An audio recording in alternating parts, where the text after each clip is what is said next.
નમસ્કાર, સમાચારો સાથે હું છું જયેશ। એજન્ડા એટ 9 ની અંદર સૌપ્રથમ વાત વરસાદના એજન્ડાની, કારણ કે રાજ્યમાં અત્યારે વરસાદી માહોલ છવાયેલો છે અને છેલ્લા 24 કલાકની જો વાત કરું તો 186 તાલુકાઓની અંદર વરસાદ વરસ્યો હોવાના અહેવાલ મળી રહ્યા છે અને હાલ 186 તાલુકાઓમાં સૌથી વધારે ભાવનગરના મહુવામાં 6.9 ઇંચ જેટલો વરસાદ ખાબક્યો છે।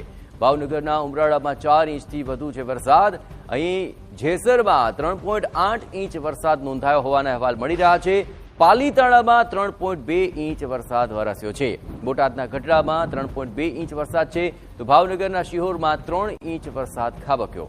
12 તાલુકામાં 2 ઇંચથી વધુ વરસાદ વરસ્યો છે।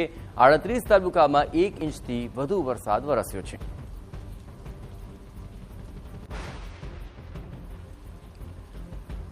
બાર તાલુકાઓની અંદર 2 ઇંચથી વધુ વરસાદ વરસ્યો હોવાના મળી રહ્યા છે અહેવાલ અને હાલ તો સાર્વત્રિક રીતે ભાવનગરના તમામ તાલુકાઓની અંદર ભારે વરસાદ વરસ્યો હોવાના અહેવાલ મળી રહ્યા છે।